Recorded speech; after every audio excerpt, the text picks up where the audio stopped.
There we go. Are we on?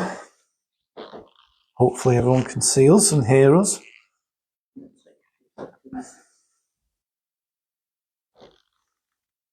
How is everyone? The sun's just come out here. Makes a change. It's been raining all day. Now the day's over, the sun's here, isn't it, Bailey? Just wait a couple of minutes to see who's going to join us again.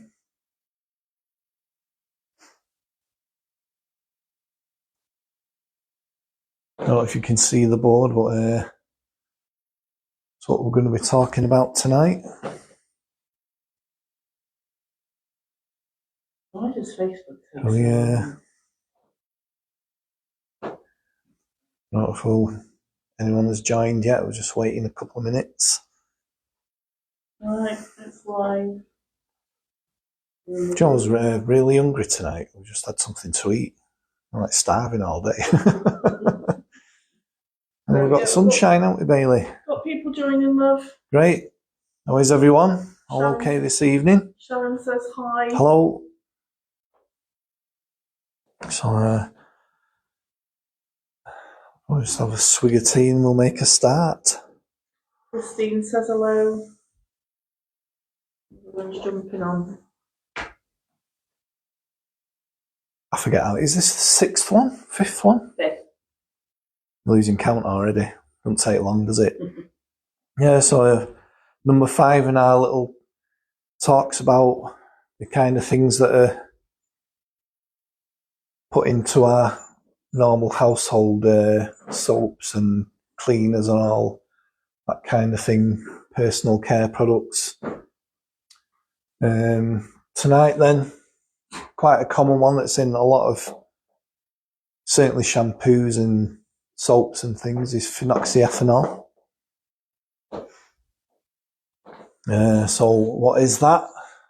There's the structure.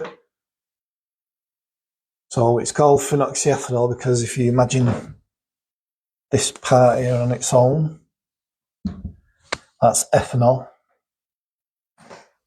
or alcohol as most of us know it. And it's joined to this bit here, which is an aromatic ring or a phenyl ring with an oxygen. So it's phenoxyethanol. So what is it?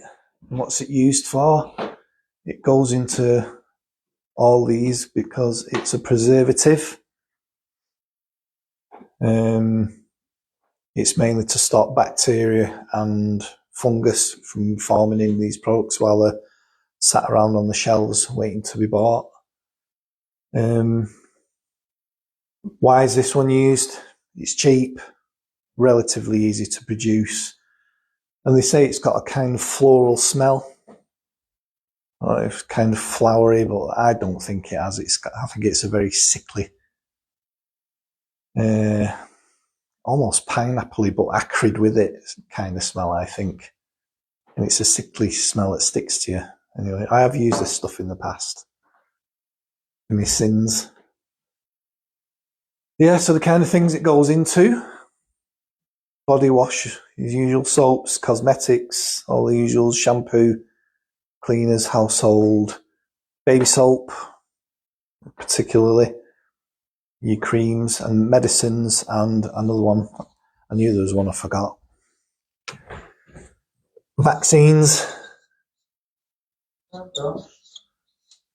Again, it's put in as a preservative into lots of vaccines. How does it work? Again, it's one of these that, if you imagine the bacteria cell, a lot of them are this kind of shape, and the pores in it, if you like, where water, salts and nutrients come in and out. It's basically like a gatekeeper. It comes in and it tells the pore to stay open.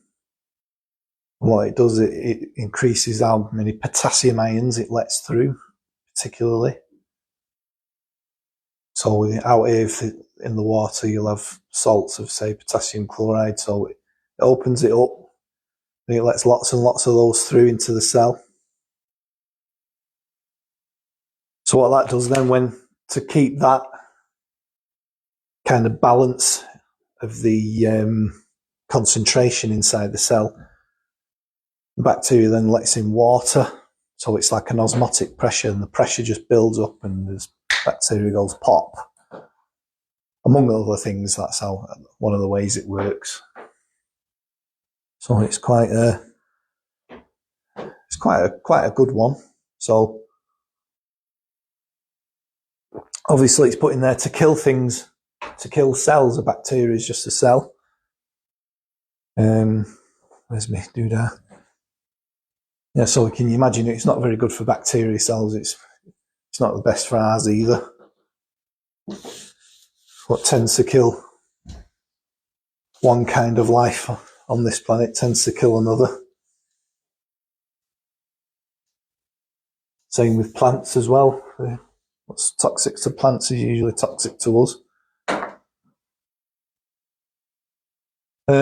Yeah, so that's what it does. How's it made? Again, it's quite a dirty process, particularly this one again. They usually start with benzene, which is made from petrochemicals. They're going to go through all that, didn't know where benzene comes from. And again, they go via the intermediate phenol. And we spoke about that one as well. That's quite a nasty toxic substance, and they have to produce that first. It's what they used to use in hospitals to sterilise everything, because it just kills everything. And then once they've got that, they react it with our friend ethylene oxide here. Another one we went through. That's with a base catalyst with heat and pressure to get your phenoxyethanol. I did look into this. From what I can gather, there's no residue of that left in the product. But what you do get as a residue, it can be up to kind of 1 or 2% even, is residual phenol. So when they put this in, there's a high possibility that there could be at least 2% of that in with it. And we know how bad stuff is. Another particularly, and this for me is horrifically dirty way of manufacturing it, is to use either chloro or bromoethanol. So what they do, they make a sodium salt of the phenol, and then that reacts with that, and that kicks out either the salt of sodium chloride or sodium bromide. But these are really bad. You think phenol's bad?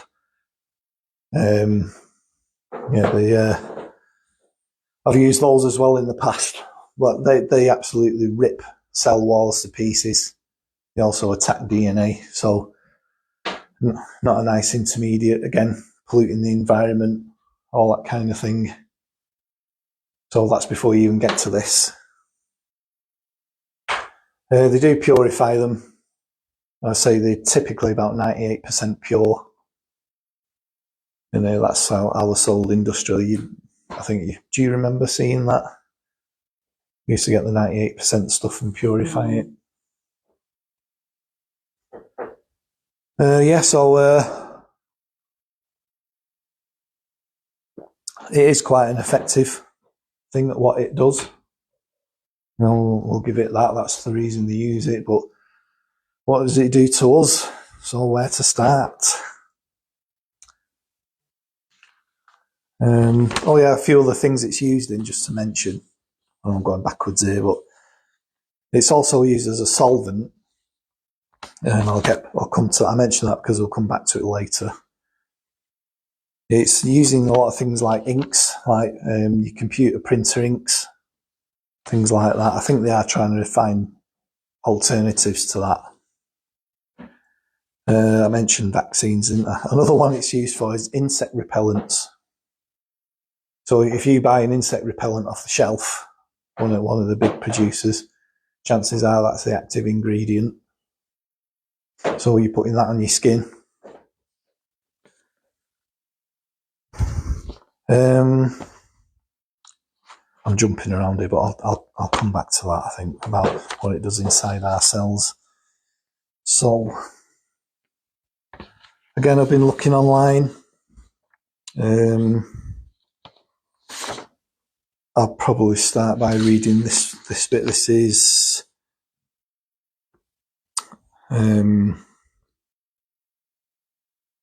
scientific reports from, where's it gone? Where's the name?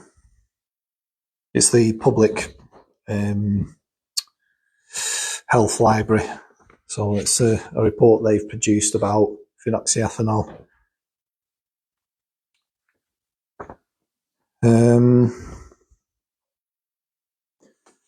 So they start by saying, in this study, the toxic effects of phenoxyethanol.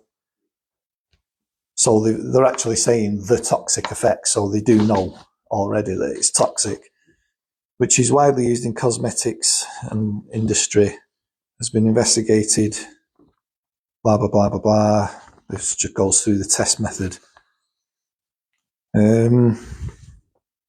This one is about its toxicity to plants, because this is particularly bad environmental toxin, but I'll get back to that.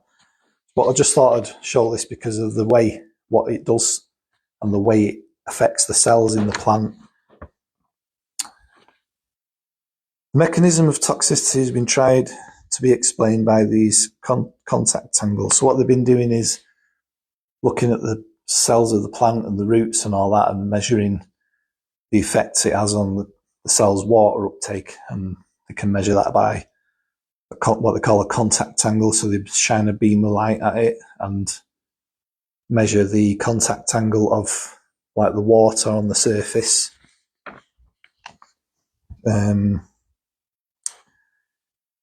So that's how they test it. Consequently, exposure to phenoxyethanol resulted in a decrease in all measured physiological parameters and in mitotic index. So the mitotic index is cell growth.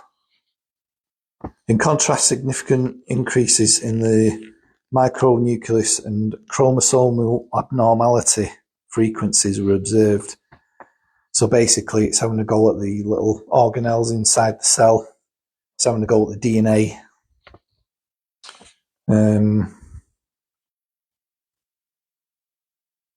Abnormality frequencies were observed, and the most significant toxic effect was found in the 10 microliter per mole concentration. So that was the highest one they'd use, and that's quite significant. Something I'm going to mention in a minute. So 10 microliters per mole isn't a lot. It's not a high concentration.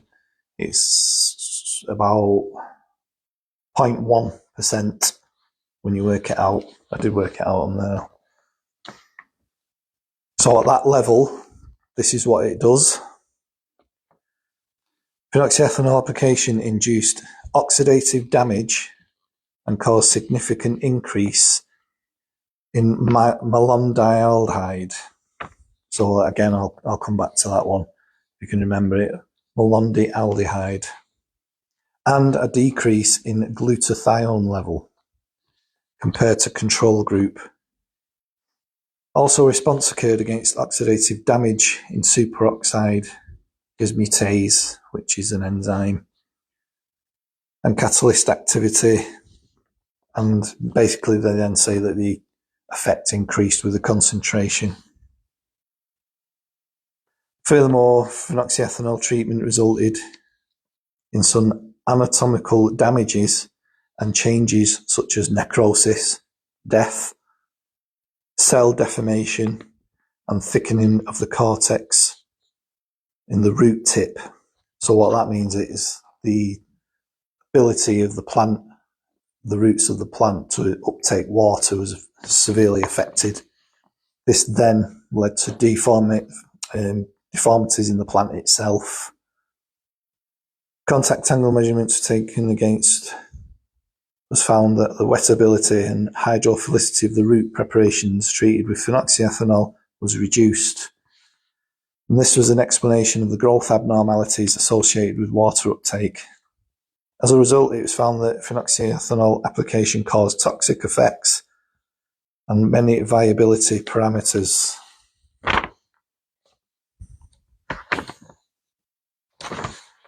So one of the things I mentioned there was this substance called glutathione that's present in cells. It's in our cells as well.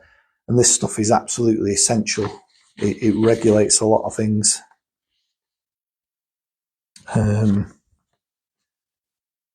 So I did have a list of what you get if you don't have enough glutathione.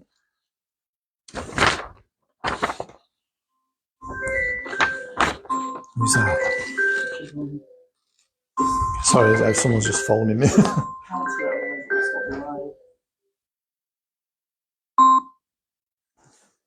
Sorry about that, someone phoning me. This is from the National Library of Medicine. So I just thought I'd have a look at this. This is what can happen when you've got glutathione deficiency. It can cause neurodegenerative disorders such as Alzheimer's, Parkinson's, Huntington's, amyotrophic lateral sclerosis, Friedreich's ataxia, pulmonary disease, COPD, asthma, acute respiratory distress syndrome, immune diseases. It can, if you've got a lack of glutathione, it can increase your risk of catching things like HIV. Cardiovascular disease, including hypertension, myocardial infarction, cholesterol oxidation, chronic age-related diseases, cataracts, macular degeneration, hearing impairment, glaucoma, liver disease, cystic fibrosis, the aging process itself. So to stop all that happening to you, you need glutathione. Now our friend here has been shown to decrease that level. It inhibits the production of glutathione. So this is, I did write down where that was from. I think that was a National Institute of Health, was it? I think that one.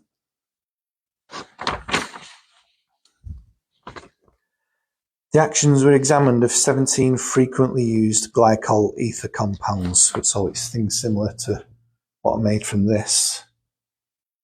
On the glutamate receptor, so that's the receptor in your cells that glutathione attaches to and triggers whatever action is then needed.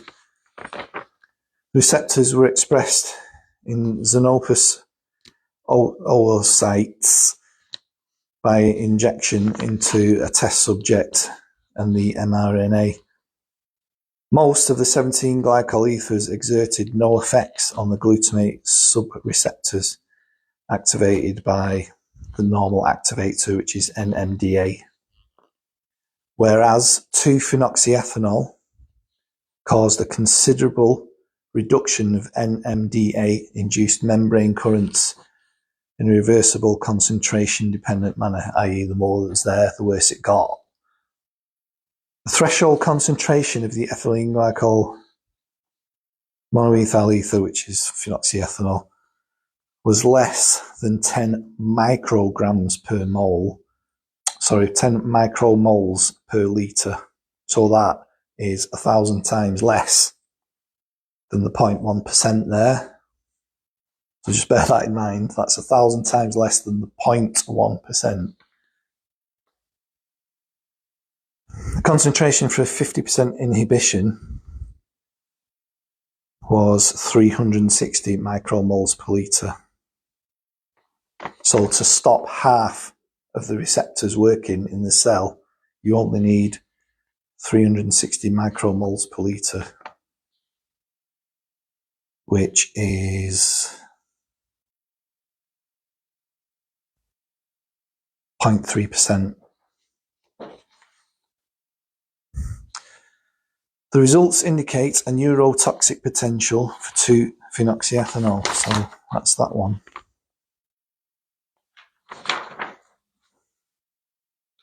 So bearing that in mind, not only is it blocking the glutathione, it's having an effect on DNA and all that kind of thing. The other one was this malondialdehyde. Just bear with me a second.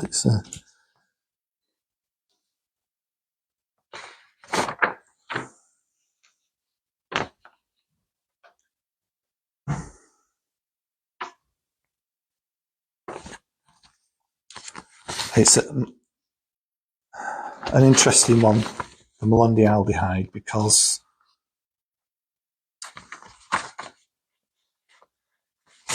it's a very good. Where's that gone? It's a very good. They use it as an indicator for oxidative stress, basically. Yeah, so found it.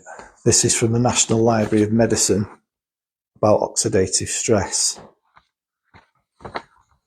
So, from the last report, it said that this stuff creates an increase in this malondialdehyde, which is a marker for oxidative stress in your cells. As stated before, if in excess, free radicals and oxidants give rise to a phenomenon known as oxidative stress. This is a harmful process that can negatively affect several cellular structures such as membranes, lipids, proteins, lipoproteins, and your DNA.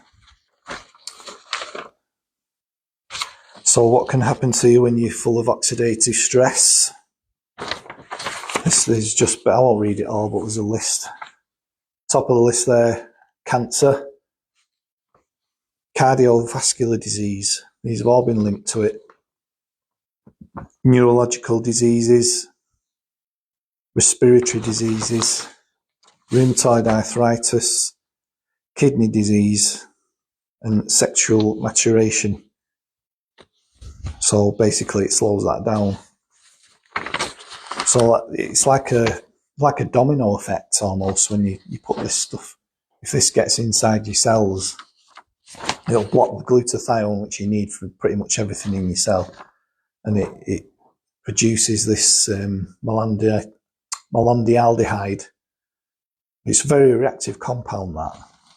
And it goes for your DNA and all sorts, and it can cause mutagenic and all that kind of carry on. The effects are really,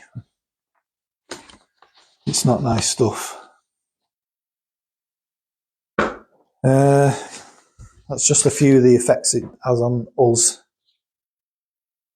as people.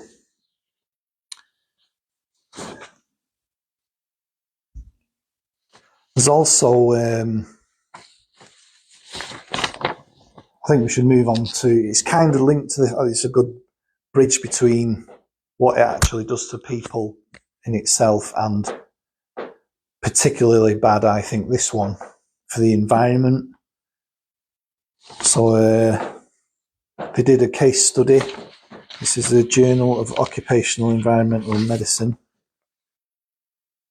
There were some workers who were using this on a daily basis. What they actually use it for, or these were using it for, was an anaesthetic for fish. And it's particularly toxic to fish, but it also puts them to sleep.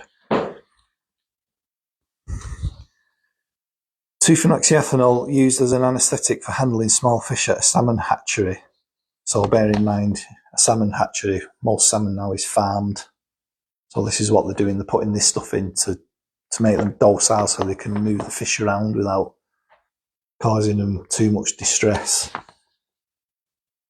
Why they're using that one, I don't know. Just as I think, is it calcium chloride? I think, yeah, you can use that, can't you? That's a good sedative for fish, so why they're using this, I don't know. Cost, probably. Probably. Yeah, it caused 3 women who were doing this procedure to experience headache and symptoms of intoxication during use, followed by diminished sensation and strength of hands and fingers, worse in the preferred hand.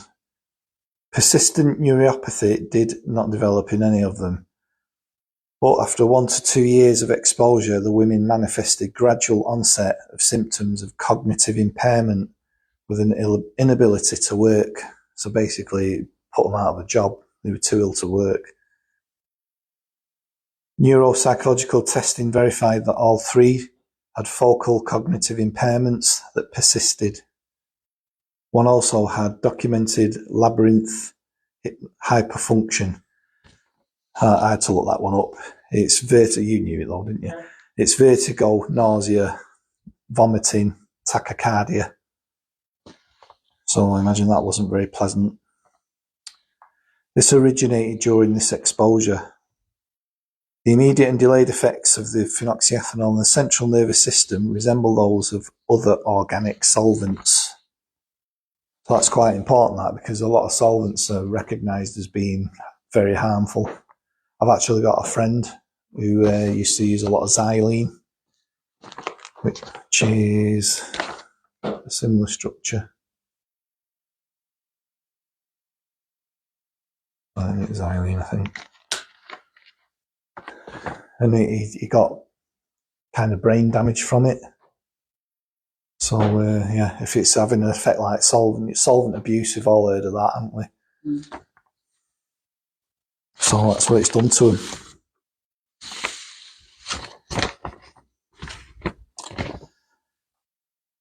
Yeah, and again, bear in mind what products this goes into. As you've probably remember from, was it 2 weeks ago when I said about pegs? Or was that last week? No, it was talking last week. When this stuff, I mean, pegs are very common. They're put in these as well. When this goes in those as well. This study shows, this is from the Journal of Ecotoxicity and Environmental Safety. So they've done a report on what happens when this stuff is released into the environment along with PEG 400.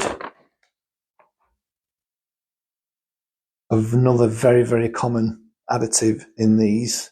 So they're there together.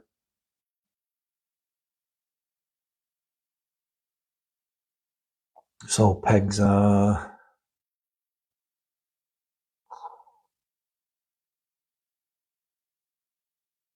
chain of these opened up, if you remember. So the 400 is, how many of those will it be? It's enough of those to make it a molecular weight of 400. Anyway, I can't remember. Yeah, so this one says, previous studies demonstrated long-term stimulation of some commercial personal care products on freshwater life and fish and bacteria. However, whether a certain component can affect mixtures, hormetic effect is still unknown. In this paper, 2 of the ingredients, phenoxyethanol and polyethylene glycol 400, that's PEG 400, were selected as object compounds to explore the relationship between the concentration response of mixtures of a single component. It was found that PEG 400 has monotonic MCR, blah, blah, blah, blah, blah, long-term exposures. Here are the concentration response curves, blah, blah, blah, blah, blah. Oh, where are we?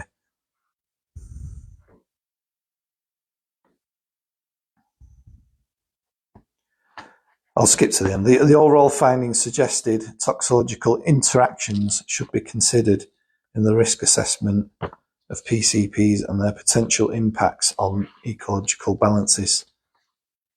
So basically what they've said is that there's a synergy in the toxicity between these two. So basically they're making each other worse. Like these are irritants and all that kind of thing, and pollutants. So these work together to be bad, basically. And they're very, very common together in all these. So they know about that one as well.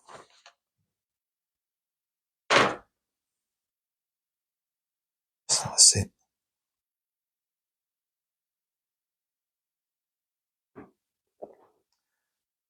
The other thing about the environment, particularly phenoxyethanol, is it persists in the environment. So it's one of those that build up. So basically every time you use one of these in your shower or take a medicine with it, that's building up in your system. You're putting it on your skin. You'll wash that off. That then goes into the water. That goes into the plants. It stays in the water. It does persist in the environment, and it's building up. Then we'll come along and drink that water, and it's back in us again. It's just like a vicious circle. So it's all well documented.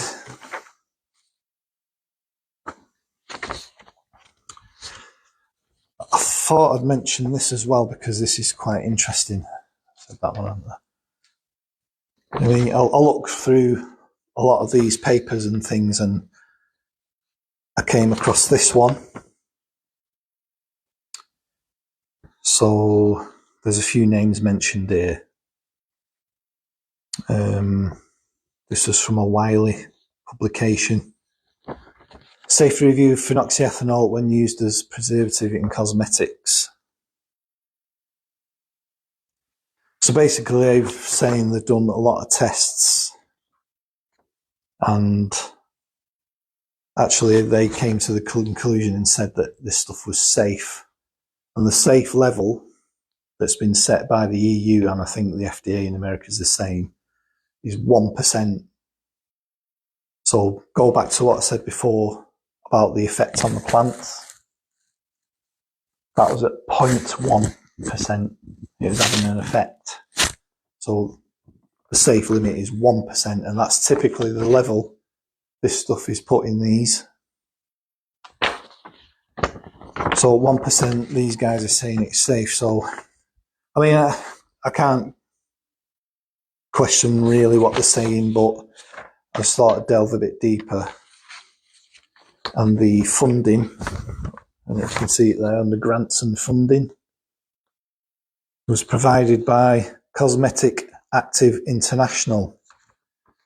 So apparently that's a company that's been set up to review the safety of cosmetic additives, a bit like the other one. What was it? I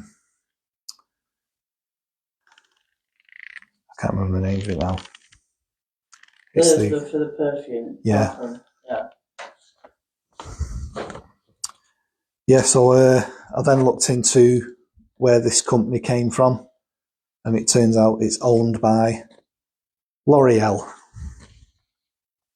So there you go. A company owned and funded by L'Oreal that funded this research came to the conclusion that it was safe at 1%. So who's one of the biggest users of phenoxyethanol, I wonder? I'll leave you guys to think about that one. But it just shows you another big name. It's ridiculously scary. Mm. Lisa Wells said maybe I shouldn't have tried revved up tea before this. I'm definitely revved. I mean, we do laugh about it, but it's seriously it's both sad and annoying. It does make me mad, yeah. Do you want to perhaps make a public statement that you'll never commit suicide or willingly go missing? I have said that before, haven't I? Yeah. I'll say if I ever go missing, it's not suicide.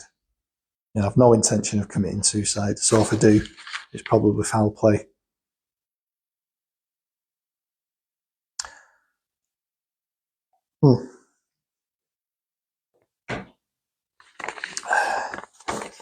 Yeah, that's if we go back to the malondialdehyde, which this stuff produces in your cells, that produces all the oxidative stress. One of the things that produces, they've not even given it a proper name, it's M1G, that's the structure of it there.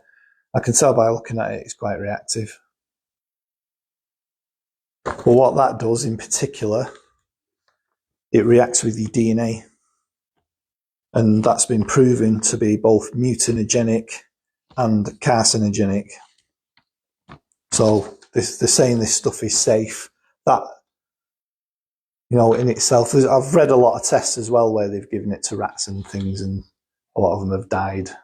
But I suppose if you feed them enough of anything, they will. But they don't say that this is one of the side effects of it, an increase in this malondialdehyde. Yeah, and that produces that which does go for your DNA. It's well documented that does that. Again, I can post the links if people are interested. But we've got to get this out of our environment. You know, it's seen as quite innocuous. It's not got a bad smell. But when you look at what it does to you and what it does to the environment, it's got to stop again. Especially if it interacts with this, which according to that it does, increasing its effect, its negative effect. Yeah, so that's your phenoxyethanol. Debbie says, I always thought better of Body Shop, but no, them too. Disappointing to say the least. There's a lot, we've said before, haven't we? There's a lot of producers and sellers out there who claim to be natural, and they get around it by saying made with natural ingredients, yeah. Which they are, they've put natural ingredients in, but what they don't tell you is that the bulk of it is synthetic and contains a lot of stuff like this. Yeah, so there's a lot of cheats, I suppose is the word. It's cheating, or misleading, I should say. Yeah, very misleading, making people think it's natural, but with the clever wording. There's one high street, one in particular, that are very good at it. Yeah, the one that stinks. Yeah.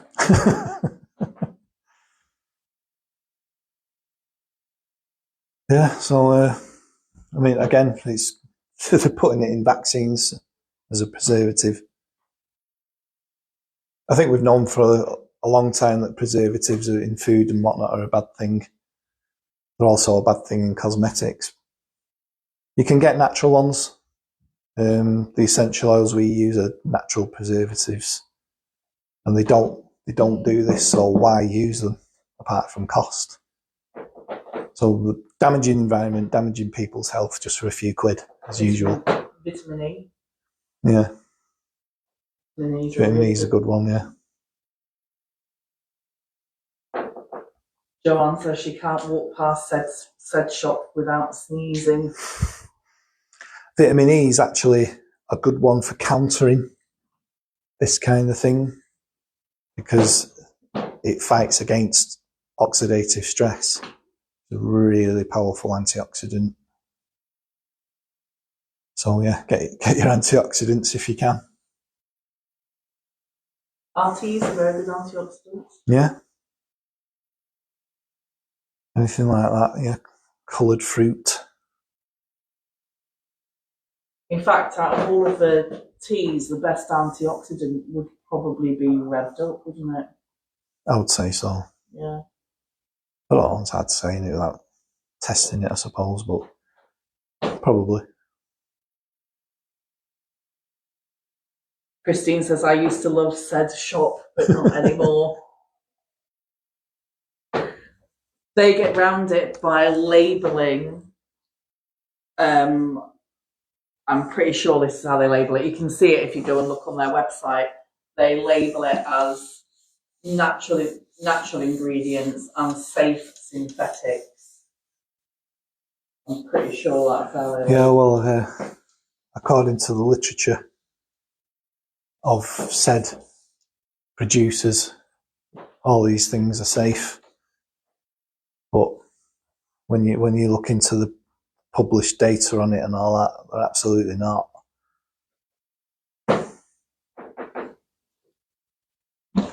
Just as a little aside, I know quite a bit about this stuff because it's one of the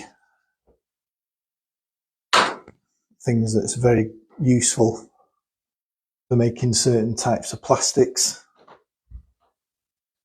You knock that off there and react it with something like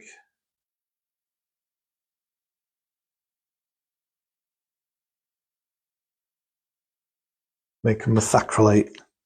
You can then turn that into a polymer, and that has a very high refractive index, so it's really useful for anything to do with optics. That's where I've come across that stuff. Previous life. Yeah.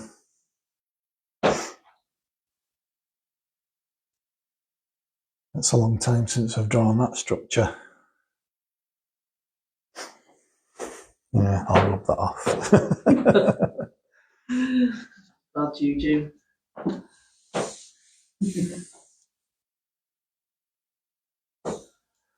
Well, if anyone's got any questions. Has anyone got any questions? I know we do tend to kind of shell shock people, don't we?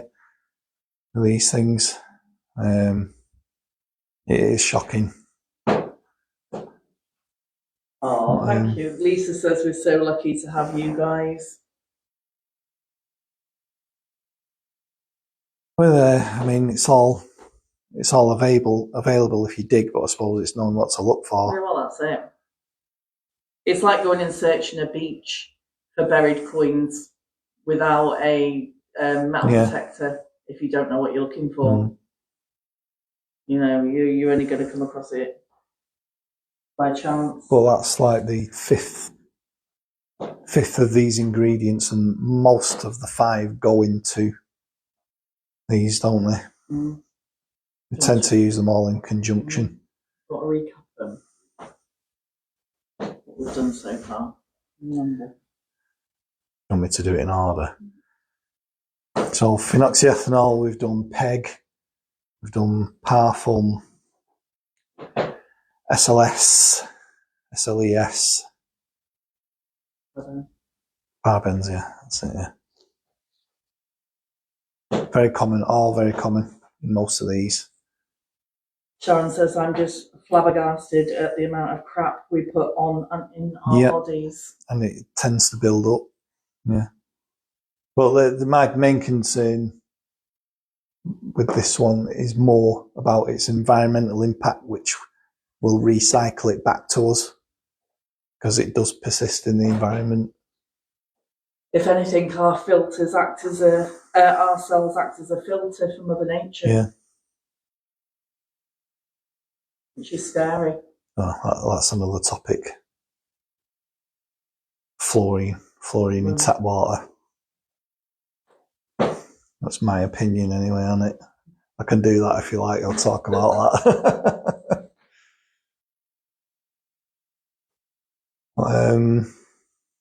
What was I going to say? I forgot. Any plans on what you're doing next week? I don't know. Any suggestions?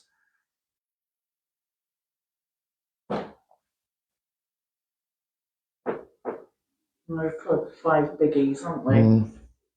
There is another one to watch for and so you don't get them mixed up. Is phenethyl alcohol. Very similar structure.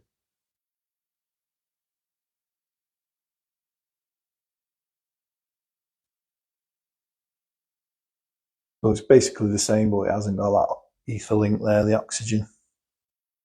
That's quite a common one. They use that as a rose smell. And it's not, as far as I know, it's not as bad as the phenoxyethanol. But that's another one to look for.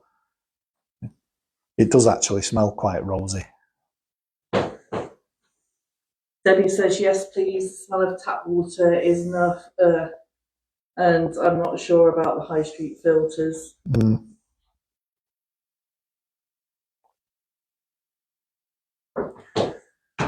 Again, I mean, I came across, I was looking at,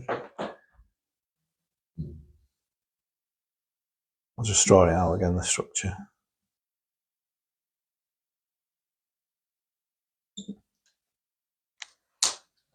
It's quite easily removed this stuff from tap water if they want to do it. There's certain strains of bacteria that are quite good at absorbing this, and it's not good for them, but at least it gets rid of it. But they don't do it. As far as I know, they don't do it. So that's another one. They know how to get rid of it, and they don't do it. Same with the SLES, I think it was, wasn't it? Yeah. So down at the factory, the wastewater treatment, they could put a chamber in that would get rid of this, but they don't do it. Cost again. Most of what goes on in the water treatment plant is filtration, so it won't take most of the rubbish out. And their main obligation is to provide water that's free from bacteria and pathogens, not necessarily free from chemicals. So clean water to them is one that won't make you sick from a disease, not necessarily one that will make you sick from chemicals. So the only sure way to get rid of them is to distill your water. But a lot of the ion exchange resins and charcoal get rid of a lot of it. So filtering is better than not. Justin says, I happen to have an antibacterial bottle here, lists 2 ingredients, then says refer to website address online. The rest of the ingredients. All right. It's sneaky, isn't it? Yeah. Well, that's a bit like the parfum. They don't have to say what's in there. I think most of them, if it's an antibacterial thing, they use either the quaternary ammonium salts, or a source of chlorine, chlorinated compounds.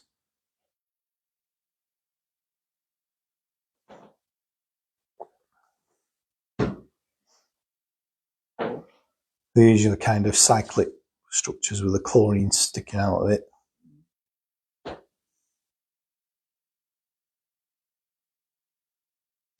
Right, so Sharon says she can't stand the taste of plain water, even spring water and filtered water tastes like chemicals. But sometimes the chlorine, when we turn the tap, it's horrific, isn't it? It stinks. That's not great for you. One of the main things it'll do is replace the iodine in your body, because it's more reactive. Your bromines, your chlorines, certainly fluorine, much more reactive. And iodine is essential for your thyroid function, among other things. So it'll replace that. It's probably why a lot of people have thyroid trouble these days.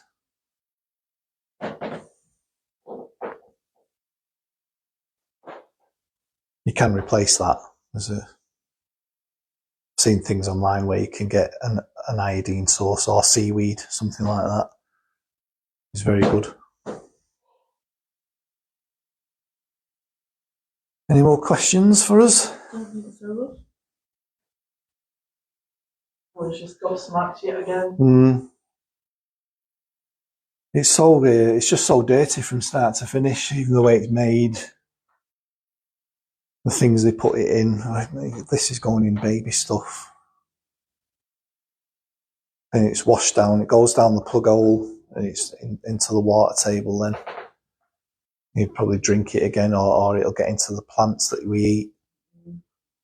And we've seen what it does there to the plants and the roots. Who knows what we're doing, what trouble we're storing up for the future. It's affecting our DNA.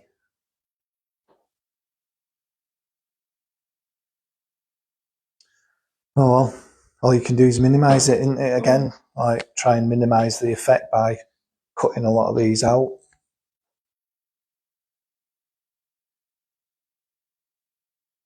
Filter your water if you can. I'll reiterate that it is the reason why we're so kind of zealous about not having these things in our products. It's for this reason. It's not just for fun. we're not just being trendy. It's a deadly serious reason that we don't use them. So all our products are free from these kind of things. We've got the knowledge, haven't we? Like, you know, it's a bad idea to drink bleach. So if somebody poured you a glass of bleach and said, here you are, drink this, you wouldn't, because you know the harm they do to your body. And we've just got the knowledge about these ingredients, which is why we won't use them.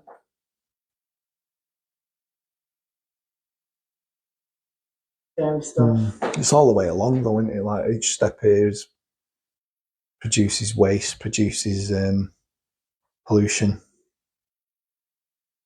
energy, to get something they could use something else for.